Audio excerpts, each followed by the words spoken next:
한국에서 미국인 교포로서 살아가는 삶은 좀 어떤가요? 20몇 년 동안 미국이랑 호주에서 생활하면서 겪었던 인종차별보다 한국에서 4년 동안 겪었던 인종차별이 교포로서 훨씬 많았던 거예요. 쟤는 교포니까 안 돼. 물론 이거는 좀 다른 걸 수도 있는데 저는 군대를 안 나온 남자이기 때문에 이것 때문에 안 돼. 너는 한국에서 잘하지 않았기 때문에 이걸 할 수가 없어. 너는 한국에 있는 이런 좋은 대학들에 나오지 않았기 때문에 성공이라는 거 왜 생각해? 심지어 그런 분이 있었어요. 너는 나처럼 이런 특정 대학에 나오지 않았기 때문에 꿈을 좀 낮추는 게 좋겠다. 꿈을 크게 꾸지 마. 왜 굳이 그렇게 노력을 하는 거야? 라는 얘기를 하는 거예요. 제가 미국 사회에서 배워온 그런 사고방식이 없었으면 저도 되게 쉽게 무너졌을 것 같아요. 그 시간들이 정말 힘들었거든요. 근데 다시 또 그때 제 자신한테 돌아가서 얘기하자면 초, 중, 고, 대를 각각 어느 지역에서 나오셨는지 여쭤볼 수 있을까요? 초등학교는 호주에서 보냈고요. 중학교하고 고등학교는 미국에서 보냈습니다. 호주에서는 공부보다 행복하게 잘 자라는 거에 집중된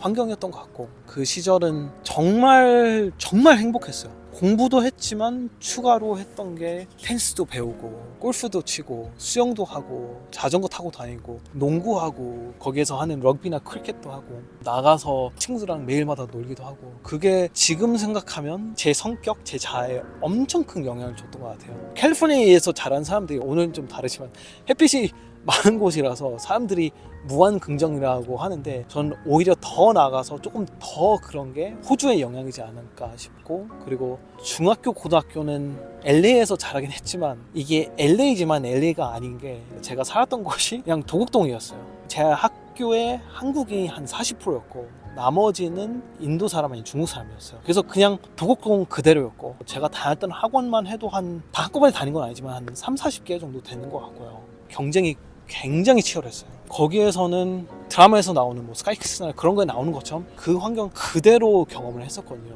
그런데 반대로 학교에서는 그래도 미국 커리큘럼을 가지고 그 미국의 사고방식을 가르치니까 이게 되게 클래시가 있었던 것 같아요. 그래서 저는 배우는 것은 미국의 사고방식, 미국의 교육 시스템인데 부모님이나 환경이 기대하는 거는 굉장히 한국적인 거였어요. 그래서 그게 참 힘들었고 저는 지금은 좀 많이 벗어나왔다고 생각하는데 성인이 되어서도 이거의 영향을 아직도 받는 친구들이 굉장히 많아요. 예를 들어서 같이 고등학교 다녔던 친구 한 명은 공부도 되게 잘했고 그런데 여전히 그 우리 지역에 살았던 무한 경쟁에 빠져 있어서 여전히 그렇다고 나는 결혼하고 싶고 결혼을 의사 아니면 변호사 아니면 투자 전문가랑 무조건 결혼을 해야 돼. 왜냐면 내 친구들은 이런 종류의 사람들이랑 결혼을 했기 때문에 나는 결국엔 내 고향으로 돌아갔을 때 부모님이나 다른 친구들한테 내세울 게 있어야 돼. 그것 때문에 인생이 고통스러워 보이는 게 딱 보이거든요. 그래서 그거에서 해방하는 게 진짜 쉽진 않은데 그거에서 좀 풀려 나오면 진정한 행복을 찾을 수 있다. 그런 이야기를 좀 전달하고 싶었어요. 좋습니다.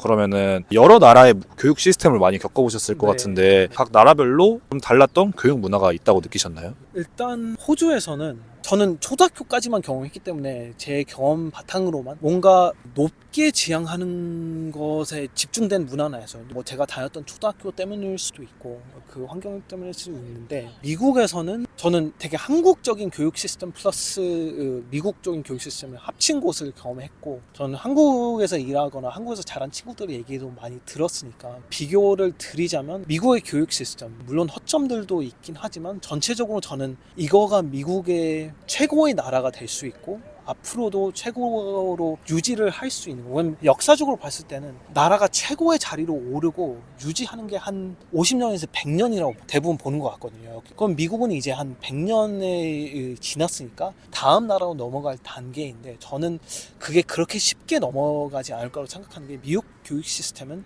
특히 전체적으로 좋은 사람을 발굴해내는데 정말 잘 만들어진 시스템이라고 생각해요. 그래서 고등학교 때 공부뿐만 아니라 저는 했던 게 연극 활동, 클럽 활동, 봉사 활동, 다양한 활동을 통해서 공부만 잘하는 사람이 아닌 전체적인 사람을 만드는 시스템이라서 지금 들어보면 생각하거든요. 물론 저도 봉사활동 했던 게 대학 들어가고 싶어서 그걸 했던 이유가 있었는데 막상 가서 하니까 내가 살고 있는 동네랑 좀 다른 분위기로 사는 사람들도 있구나 그런 걸 알 수 있었고 그런 사람은 공감할 수 있는 능력이 생겼고 클럽 활동이나 연극 활동하면서 리더십이나 끈기, 이겨내고 그 성취감 공부뿐 아니라 다른 분야에서 이런 걸 느낄 수 있고 배우는 건 정말 많았고 같고 미국 시스템이 그것 때문에 잘 되는 것 같고 하버드, 예일, 프린스턴, 아이비리그 입학 시스템을 보면 문제들도 있지만 제가 봤을 땐 공부하는 사람은 정말 많아요. 전 세계 탑 탤런트들이 미국에 있는 대학들 가고 싶어 하잖아요. 근데 다 학점이 높고 성적이 높은 거 기준으로 뽑는 게 아니라 전체적으로 포텐셜이 보이는 사람을 뽑고 그거 기반으로 분석을 하는 것 같아요. 아, 이 사람은 나중에 이렇게 사회적인 리더가 될 수 있다. 어떤 기업의 리더가 될 수 있다. 적어도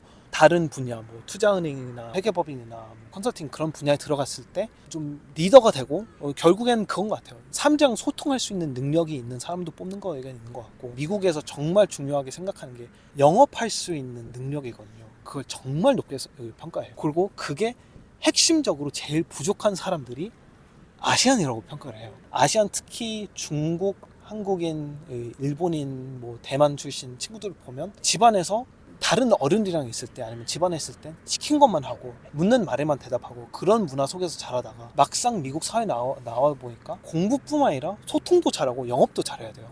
근데 지금까지 배워온 게 그게 아니고 완전히 다른 거예요. 그래서 거기에서 충격이 오는 것 같아요. 제 주변에 있는 교포 친구들이나 다른 아시안 문화권에서 온 친구들 그런 차이가 있는 것 같고 한국이랑 차이점이 제일 큰 게 그런 것 같아요. 공부만 잘하는 사람이 아닌 전체적인 사람을 키우려고 한다. 너무 좋습니다. 혹시 비가 좀 내리고 있는데 저기 밑으로 저 벤치가 있긴 하거든요. 근데 저 벤치 안으로 들어갈까요? 네네. 지붕 있는 곳? 네. 좋습니다. 그러면 혹시 경험해 보신 바에 의했을 때 네. 한국과 미국의 가장 큰 차이는 뭐라고 생각하세요? 자존감 문제. 제가 아까 얘기했던 그 신분 상승에 대한 욕구. 한국에 어떻게 보면 제일 큰 아쉬웠던 점이 그거였던 것 같아요. 저 또한 그럴 때도 있었고 부모님한테 되물림 받은 것도 있고 한국 사람들이 한국이 경쟁 그리고 자본주의다. 자본주의는 이렇다라고 생각하는데 경제학적으로 봤을 때는 한국은 더 이상 자본주의가 아니거든요. 얼리거펄리입니다. 이제는 자본주의에서 정부가 통제를 제대로 하지 않으면 기업은 이익을 위해 움직이는 동물이거든요. 뭐 그러기 위해서 어떻게 보면 사회적으로 봤을 때는 잘못된 행동들을 해야지만 이익을 얻을 수 있는 구조인데 정부가 그걸 막아야 되는 역할을 해줘야 되고 법 그리고 헌법이 그거를 막는 구조를 만들어줘야지 오히려 그 나라가 더 건강해지고 경제가 더 건강해지고 사람들도 건강할 수 있는 환경을 만들어줄 수 있는데 거기에서 약간 아직은 좀 해결하지 못한 숙제가 있는 것 같아요. 근데 그걸로 인해 그냥 기업뿐만 아니라 몇 가족들이 대부분의 권력이랑 돈을 자본을 가지고 있어요. 그러면 서민들 중상층이나 그 하위층은 그 작은 자본을 가지고 서로 경쟁을 하고 싸워야 되는 구조가 생기거든요. 제가 봤을 때는 한국의 문제의 핵심은 그거이지만 그걸로 이제 또 파생되는 게 사람들이 경쟁을 한다는 거. 그게 참 아쉬웠던 것 같아요. 그래서 경쟁을 통해서 어떤 사람의 인성, 좋은 사람이 되려고 하는 노력, 성찰 그런 것보다 물질적인 거, 어디에 살고 있는지, 어떤 직장을 다니고 있는데 연봉이 얼마인지, 내가 무엇을 가지고 있는지 그거에 초점이 너무 맞춰져 있는 거예요. 실리콘밸리에 좀 오래 있으면 보게 되는 게 사람들이 평균 연봉이 정말 말도 안 되게 높거든요. 객관적으로 봤을 때는. 여기에서는 제 연봉도 그렇고 제 친구들도 그렇고 그렇게 높은 편은 아니에요. 여기 기준으로 봤을 때는. 근데 객관적으로 전체적인 사회 미국 평균으로 봤을 때는 굉장히 높아요. 그럼에도 불구하고 사람들이 화려한 옷 명품백도 사람들도 있긴 하지만 한국만큼 그렇게 많지는 않고 특히 차 부잣집 동네가 정말 많거든요. 그런 데서 막 런닝을 하고 뛰면 집은 대저택이에요. 근데 차는 무슨 1980년대 그런 차를 몰고 다니는 거예요. 제 전 직장 버스도 그랬었고 한 20몇 년 된 차를 몰고 다녀요. 남들한테 보여주는 거 남들의 시선 그거를 거의 신경을 안 써도 되는 거예요. 저는 한국이랑 뉴욕에서 살다가 여기 오니까 그게 너무 편했던 거예요. 심지어 장 보러 갈 때도 그냥 편하게 입거나 아니면 쇼핑하러 가거나 친구들이랑 모일 때 그냥 늘어난 티셔츠, 나시티 그런 거 입고 나가도 크게 문제가 없는 거예요. 근데 저 또한 한국에 가면 남들이 보는 시선 그리고 그들이 어떻게 나를 평가하는 걸 생각하게 되니까 그렇게 못 하겠는 거예요. 저도. 그래서 그게 각 사람의 탓이 아니고 그런 얘기가 있거든요. 랩에서 흔히 하는 얘기인데 Don't hate the player, hate the game. 근데 지금 한국에선 플레이해야 되는 게임들이 결국 건강한 게임들은 아니다. 그게 되게 큰 차이점인 것 같아요. 좋습니다. 그러면 이제 다음 질문으로 혹시 그럼 미국에 와서 겪었던 네. 컬처 쇼크가 있으신가요? 한국에서 직장 생활을 한 4, 5년 동안 하고 미국에 돌아왔을 때 5년 동안 안 돌아왔거든요. 한 번도. 그래서 돌아와서 확실히 느낀 거가 있었거든요. 그 전에는 학생이신 분이었고 지금 돌아와서는 직장인이니까 저는 일단은 뉴욕에 가서 한국의 회사 생활, 증권사 생활을 겪어봤으니까 이거는 껌이겠다. 내가 스타가 되겠다 무조건 그 생각을 했거든요. 미국에도 사람들이 정말 열심히 하고 정말 뛰어난 사람들이 너무 많은 거예요. 소위 말하는 한국으로 치면 좋은 대학에 일단 스카이가 있고 뭐 인서울 뭐 그 외에 좋은 대학들도 있긴 하지만 그렇게 많지가 않잖아요. 근데 미국에는 탑 100만 안에만 들어갔으면 공부를 진짜 열심히 한 사람들이에요. 근데 그 대학들이 수없이 많은 사람들을 배출해내잖아요. 그 수많은 사람들이랑 같이 일하니까 진짜 뛰어난 사람들이 그 노력을 진짜 열심히 한 사람이 너무 많구나. 그냥 한국만의 이야기가 아니구나 라는 걸 확실히 느껴졌어요. 뉴스에서 보이는 건 노숙자가 많고 미국 직장생활은 널널하고 자유롭고 그렇다고 볼 수는 있지만 오히려 어떻게 보면 아담 스미스가 생각한 자본주의에 훨씬 더 가까운 모습이다 보니까 뉴욕에서도 느꼈고 실리콘밸리에서 느끼지만 사람들이 자발적으로 열심히 하는 사람들이 정말 많아요. 그래서 예를 들면 코로나 때 재택근무할 때 그럴 때 어떻게 보면 회사에서 눈으로 보지 않으면서 열심히 하는지 확인을 할 수 있는 방법이 없잖아요. 근데 사람들이 쏟는 시간이 그게 눈으로 보이지 않아도 결과물, 하는 말, 낼 수 있는 성과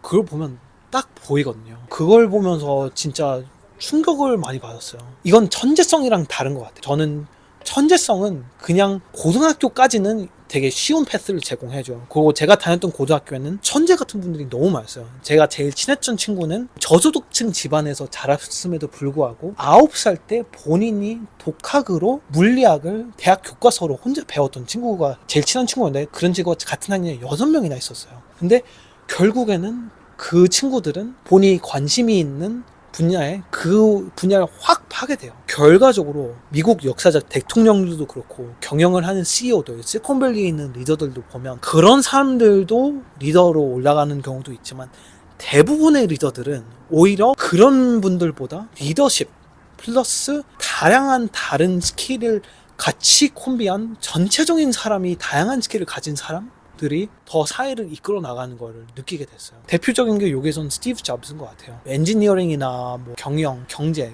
뭐 그런 거에 대한 관심도 있었지만 거기에 플러스 디자인 그거에 대한 감각이 어마어마했거든요. 근데 그분이 제가 알기로는 독학으로 공부한 부분이 굉장히 많았어요. 대학 가서 배우기 위해서만 가고 졸업을 그냥 아예 안 했었거든요. 그런 게 그냥 한두 명이 아니고 정말 사회에 많은 사람들이 그런 사람들이 많구나 라는 걸 느꼈고 그냥 순수히 좋은 학벌을 가진 사람이 좋은 성과를 내는 거랑 크게 관계가 없다. 그걸 확실히 느꼈어요. 너무 좋습니다. 그럼 혹시 한국에서 미국인 교포로서 살아가는 삶은 좀 어떤가요? 네. 일단은 프레퍼스를 조금 하고 싶은 것 같아요. 한국이 정말 대단하고 저는 한국 사람인 게 정말 자랑스러워요. 그래서 1998년부터 2010년까지 한국을 한 번도 안 들어갔어요. 얼마나 크게 변했겠어요 그 사이에. 그래서 2010년에 서울 가서 충격이었고 왜냐면 여기 와서 느꼈니 보니 여긴 진짜 촌이에요. 진짜 재밌는 게 하나도 없고 LA에서도 흔히 말하는 서버브에서 자랐기 때문에 재밌는 게 하나도 없었어요.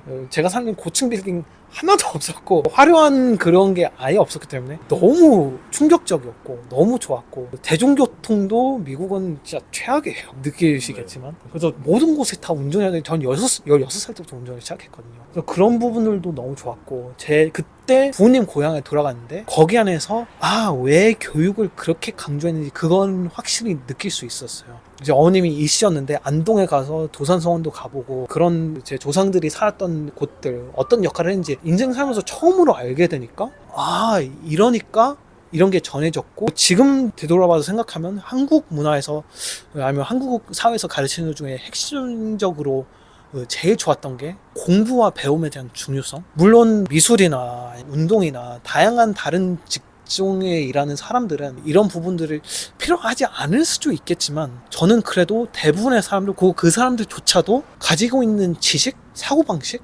그것이 책에서 배우는 부분도 많을 거고 철학, 경제학, 사회학 그런 걸 조금이라도 배워서 가져온 사람들이 결국은 그 분야에서도 그냥 올림픽 선수나 운동선수가 아닌 진짜 사회를 이끌어가는 사람들이라고 생각하거든요. 그래서 그런 부분은 한국은 정말 좋아하고 감사하게 생각하고 있어요. 그리고 지금도 한국 가는 게 너무 좋아요. 이번에 마크 맨슨도 한국의 세상에서 제일 우울한 선진국이라고 얘기를 했지만 끝에 너무 재밌어서 너무 좋았다는 얘기를 했어요. 저도 갈 때마다 느껴져요. 근데 또 갈 때마다 느껴지는 게 일단 서울로 들어가서 운전을 하면 그게 확실히 사람들이 경쟁하는 게 처음 운전하면서 들어가면서 느껴져요. 조금이라도 앞서 나가려고 끼어들고 절대로 안 껴주려고 해주고 어떻게든 남들보다 더 빨리 가려고 하는 거, 그게 그냥 운전 패턴이라고 볼 수도 있고, 물론 미국에서 그런 사람도 있죠. 근데 한국만큼 그렇게 심하진 않거든요. 물론 이건 뭐 다른 나라도 다 그럴 수 있다고 하지만 순수히 제가 느끼는 감정을 표현하는 부분이고, 더 깊게 들어가서 그걸 더 나아가서 얘기하자면 제 경험은 그랬어요. 일단 한국에 가서 너무 화려하고 젊고 갑자기 돈이 생겼고 그러니까 너무 좋은 거예요. 근데 이 화려한 그거를 까서 들여다보니까 월뱅 CEO가 이런 얘기를 했어요. 그분도 그 다트머스 프레젠던트이기도 했거든요. 근데 자라오면서 한국을 자주 왔다 갔다 했대요. 근데 어렸을 때는 완전히 무시당했어요. 근데 조금 더 나이 들고 뭐 좋은 학벌 좋은 데 나와서 친척들은 아이비리그 나왔으니까 좋아해주고 칭찬해주는데, 그래도 아직도 뭐 어딘 다른 데 가면 그냥 젊어 보이니까 무시를 당했던 거예요. 근데 올라가면 올라갈수록 그분이 얘기하는 게, 나는 같은 사람인데 왜 어떤 나이가 됐거나 어떤 자리에 올라섰다고 사람들이 더 존경을 해주지? 그게 한국 문화를 봤을 땐 너무 싫었다는 거예요. 근데 저는 한국에 가서 느꼈던 게 그거였던 것 같아요. 일단 어리고 어려 보이기도 했고, 지금도 어려 보여서 한국 갈 때마다 힘들어하는 부분이 없진 않고, 거기에다 이것도 확실히 제 개인적인 경험이라고 얘기할 수 있는 부분인 것 같아요. 근데 각 사람마다 다를 수 있어요. 20몇 년 동안 미국이랑 호주에서 생활하면서 겪었던 인종차별보다 한국에서 4년 동안 겪었던 인종차별이 교포로서 훨씬 많았던 거예요. 쟤는 교포니까 안 돼.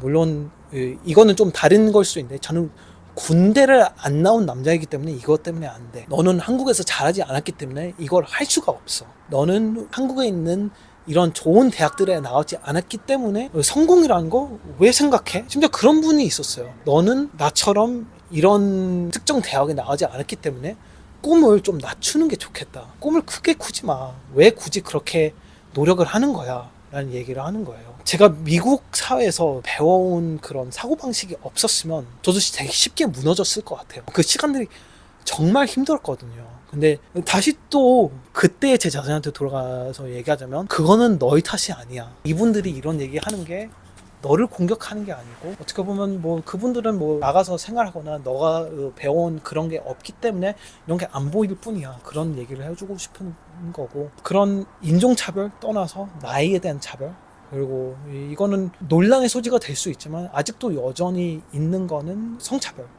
그런 부분들 때문에 한국이 선진국이지만 좀 더 건강하고 살기 좋은 선진국이 되어 나가려면 이런 문제들을 해결해야 되지 않는가 생각이 들어요. 너무 좋습니다. 그러면 이제 타지 생활을 하면서 느낀 한국이란 나라는 좀 어떤 나라인 것 같으세요? 여기에서 느끼는 한국이라는 나라는 일단 아까 얘기했듯이 너무 자랑스러워요. 저는 미국 사람이고 사고방식도 완전히 미국 사람이고 전체적으로 봤을 때는 미국 사람이지만 그 한국인 에스니시티가, 그 문화가 너무 자랑스러워요.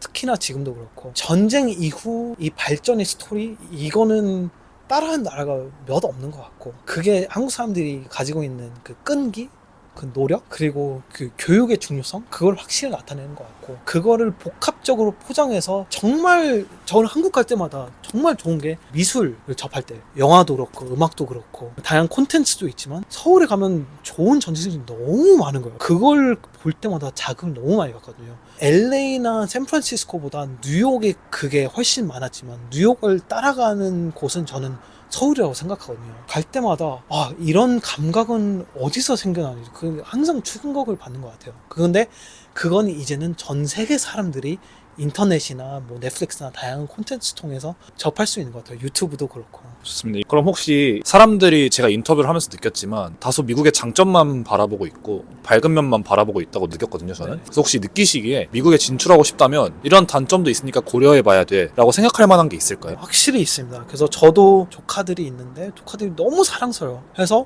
근데 한국의 미래를 봤을 때 잘 살 수도 있는데 뭐 잘할 수도 있는데 리스크 팩터가 너무 많은 거예요. 저는 금융 쪽에 일하다 보니까 모든 것을 리스크 매니지먼트 어세스먼트를 계속 하게 되는 거예요. 인생 살면서. 그걸 봤을 때 미국에 오면 참 좋겠다 생각했는데 부모 입장에서 생각하면 미국 단점도 꼭 알아야 된다고 생각하는 거예요. 그래서 어린 아이도 그렇고 어린 아이 키우는 입장에서는 그런 것 같아요. 물론 좋은 사례들도 정말 많지만 잘 안 되는 사례가 정말 많다는 거. 경우의 수가 한국은 이렇게 있다면 미국은 수도 없이 많아요. 경우의 수가. 그리고 좋은 쪽도 있지만 좋은 쪽으로 가다가 완전히 삐뚤어진 친구들이 정말 많거든요. 그래서 제가 다녔던 게 한국으로 치면 특수 목적 고등학교였죠. 사립은 아니었지만 시험 보고 들어가는 고등학교였고 심지어 사립학교 다니다가 1시간 거리임에도 불구하고 기사가 태워줘서 보내주는 그런 부잣집 친구들도 있었고요. 그 정도로 들어가기 힘든 학교였는데 거기에 막상 들어가니까 힘들어하니까 좀 안 좋은 길로 빠진 친구들 많아요. 괜찮게 사는 친구들도 있지만 완전히 좀 다 안 풀려서 마약이나 범죄나 심지어 범죄를 저질러서 감옥으로 간 친구도 있고 미국 국적이 없었는데 범죄를 저질러서 미국에서 쫓겨난 친구들도 있고 그런 케이스도 정말 많기 때문에 그런 단점들도 있다. 그리고 많이 들어봤겠지만 보험이나 의료 시스템이 좋지는 않아요. 한국이 그거는 진짜 배울 점 하나라고 생각하는데 그거는 정치학적인 넘어야 될 산이 굉장히 많기 때문에 이거는 뭐 한 20-30년, 40년 정도 걸릴 것 같아요. 제 생각으로는. 좋습니다. 어쨌든 부모님들이 자녀를 미국에 보내려면 사실 되게 장기적인 관점을 갖고 보내시는 분들이 많은 것 같아요. 네. 특히 일찍이 보내게 되면 네. 비자 문제를 단숨에 해결할 수도 있고 네. 또 한편으로는 말씀해 주신 것 같은 리스크도 있는데 그 리스크의 케이스가 얼마나 다양한지 또 얼마나 많은지 네. 실제로 그게 보낼 때 얼마나 고려해야 될 요소인 것 같다고 생각하세요? 일단은 모두가 그런 게 아니고 미국에서 일단 그런 것 같아요. 특히 지역이나 특정 산업을 잘 고르면 평범한 인생이 행복하게 살 수 있는 확률이 되게 높은 것 같아요. 워낙 연봉 자체가 높다 보니까 물론 물가가 더 높긴 하지만 결과적으로는 물가에 들어가는 핵심 부분들을 빼면 leftover income, 가처분 소득이 많이 남긴 하거든요. 그래서 그걸 가지고 세상을 보고 많은 걸 느끼고 크게 걱정 없이 살 수 있는 데에는 그냥 평범하게만 가면 정말 뛰어난 대학 안 가도 돼요. 미국에서는. 그럼에도 불구하고 기회가 많이 주어져요. 제 직장 생활에도 정말 아무도 모르는 대학 나오는 사람들도 정말 많아요. 근데 그분들도 인정을 엄청 받으면서 정말 잘 나가는 사람도 많거든요. 그럼 성인이 돼서 그만큼 자기개발 그리고 좋은 사람이 되려고 노력하고 평판을 잘 유지하고 그럼으로 인해 성장하는 사람이 많기 때문에 일단은 뭐 평균으로 친다면 그래도 좋은 기회가 많기 때문에 여기 오는 게 좋은 것 같고 핵심 그건 그런 것 같아요. 일단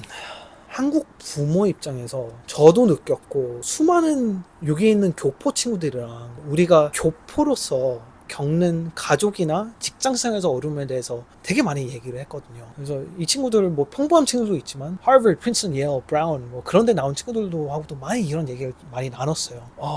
일단 한국 부모 입장에서 이 아이가 미국 문화를 갑자기 받아들이면서 사고방식이랑 삶의 규칙 이게 맞다 틀리다 그게 많이 부딪히는 경우가 정말 많아요. 그래서 제가 뉴욕에 살면서 뱅킹 일을 하면서 봉사활동도 정말 많이 했어요. 그래서 뉴욕 가정 상담소라는 한인 비영리 단체에서 봉사활동을 많이 했고 결국에는 이사회까지 투표를 통해서 올라가게 됐어요. 거기에서 진짜 수많은 사회적 리더들을 많이 만나게 됐는데 근데 거기에서 숫자를 보니까 깜짝 놀랐어요. 미국에 있는 한인 가정들 사이에서 90 몇 프로의 사람들이 가정폭력을 직접 겪었거나 아니면 가족 멤버가 겪는 걸 봤거나 한대요. 그 숫자는 저는 충격이었어요. 근데 그거는 한국에서 있던 남자 여자 역할 그리고 아이가 해야 되는 역할 그리고 부모의 기대 그게 계속 미국에 오면서 부딪히는 거예요. 특히 옛날 분들은 요즘 분들은 조금 덜 하겠지만 옛날 분은 더 그랬고 그래서 그것 때문에 트러블이 굉장히 많이 발생했는데 여기에서 미국에서 아이가 자라게 된다면 일단 미국 문화를 받아들이기 시작하면 나는 부모님의 어떻게 보면 한국에는 어느 정도의 소유물의 개념이 있잖아요. 왜냐면 사회적인 구조를 지금 본다면 요즘의 연봉으로 아파트 사고 먹고 살고 그게 쉽지가 않잖아요. 자식도 키우고 부모님의 기댈 수밖에 없는 구조도 있고 유구 사상도 있고 역사적인 부분도 있기 때문에 부모님이 아이의 인생, 커리어, 결혼 그게 굉장히 많이 관여를 하잖아요. 미국에서는 그게 아니에요. 그걸 완전히 거부하는 문화입니다. 나는 나를 위해 사는 사람이지 나도 아이를 위해 사는 사람이 아니고 나는 나를 위해 사는 사람이야. 아이 인생은 내가 키워주고 좋은 환경을 제공해주고 좋은 교육이나 기회를 제공해주지만 그의 인생을 살기 위해는 준비해줄 뿐이지 나는 그를 위해서 내 인생의 모든 걸 바치는 그게 아닙니다. 근데 그 부분을 가지고 많은 자식들이랑 부모들이 충돌이 많이 생기는 것 같아요. 두 번째 포인트는 이건 것 같아요. 이 부분은 오히려 저뿐만 아니라 특히 한국에서 교육받은 분들은 많이 트러블을 겪는 게 실리콘밸리나 월가나 미국에 있는 기업들 중에 인도 CEO가 많은 걸 알고 있죠. 네, 요즘 많아죠. 그렇죠. 중국인 CEO도 많아요. 근데 공부를 그렇게 잘하는 한국인이나 일본인 CEO는 없죠. 그게 문화적인 부분이 엄청 큰 것 같아요. 중국은 조금 덜 하는 것 같은데 일단은 무한 경쟁이 이루어지고 있는 두 사회에서 나오면 교포로 자랐음에도 불구하고 아까 얘기했듯이 대부분의 교포들이 많은 지역에서 자라다 보니까 그 과열된 경쟁만 알면서 살아가요. 직장생활 들어가서도 그 마인드셋을 그대로 가져가요. 근데 미국에서는 CEO 자리, 리더 자리, 제가 본 몇 안 되는 한국인 교포인 CEO들이나 몇 안 되는 리더들, 월가에도 몇 명 보긴 했거든요. 그분들은 사고방식이 완전한 미국 사람이에요. 콜라보레이션. 그리고 그것보다 더 나아가서 한국 사람들이 교포들조차도 서로 안 돕는다는 게 너무 아쉬워요. 제가 월가 있을 때 사람들이랑 뭐 이거 같이 하자, 저거 같이 하자. 여기서도 그런데 한국 사람들이랑 같이 하기는 쉽지 않아요. 근데 유대인들이나 중국 사람들 같이 하면 같이 하자, 으쌰하자. 그 문화가 역사나 어디에서 나온지 정확히는 모르겠지만 그게 배워온 부분이 있기 때문에 그걸 적극적으로 하려고 하거든요. 근데 그 부분이 첫 번째가 아쉽고 우리 사이에서도 아쉬워하는 부분이 있고 두 번째는 그런 것 같아요. 목소리를 높이는 거. 저는 미국에서 자라왔고 제가 아까 말씀드린 대로 저는 미국의 사고방식을 완전히 받아들였어요. 정치학이랑 정치에 관심이 많다 보니까 제 목소리를 내보내고 제 의견을 얘기하고 누군가 나이가 훨씬 많은 사람 대학 갔을 때 교수님들 토론하는 건 너무 재밌었어요. 부모님하고도 이런 토론도 하고 좋아하진 않으셨지만 근데 이런 부분들은 대부분의 특히 한국인 교포들은 정말 못해요. 근데 회사에 들어가서 경영진들의 얘기를 들으면 어떻게 보면 아시안들이 뱀부 실링이라고 부르는 그거를 많이는 뚫지는 못하는 게 그거예요. 할 말이 있으면 해야 되고 다양한 위건이 밸류가 있으면 표현을 해야 되고 바보 같은 얘기를 해도 생각을 해도 그걸 얘기하면 천재적인 얘기가 가끔씩 나올 수도 있는 건데 그거를 너무 못하는 거예요. 그리고 챌린지 그리고 누가 챌린지 했을 때 그거를 좀 자존감이 무너지지 않고 그냥 그대로 받아들이는 거 그게 익숙하지 않고 대화, 소통, 영업 그런 부분들은 본인이 가진 거랑 완전히 다른 세상인데 미국에선 성공하는 공식이 영업을 잘해야 되고 본인이 가진 아이디어들 말도 안 되는 것도 표출해낼 수 있어야 되고 내가 20대임에도 불구하고 60대, 70대 완전한 전문가가 내 앞에 있어도 내 의견을 얘기해야 된다는 거 그거를 못하는 거예요. 그래서 교포들이 가진 포텐셜을 맥시마이즈 못하는 경우가 대부분 그렇고 대부분의 제 교포 친구들은 그렇게 열심히 공부하고 아이비리그 나왔음에도 불구하고 중간 관리자가 가고 커리어가 끝나요. 대부분은. 그걸 너무 많이 봤어요. 그래서 그냥 만족하면서 사는 건 괜찮아요. 근데 조금 아쉽긴 해요. 더 할 수 있는 포텐셜이 너무 많은데 그걸 채우지 못하니까. 너무 좋습니다. 이 정도면 제가 생각했을 때는 충분히 많은 유익한 내용들이 나온 것 같아서 네네네. 혹시 그러면 이 정도로 이렇게 마무리를 네네. 해도 괜찮으실까요? 네네. 아, 네, 그러면 고생하셨습니다.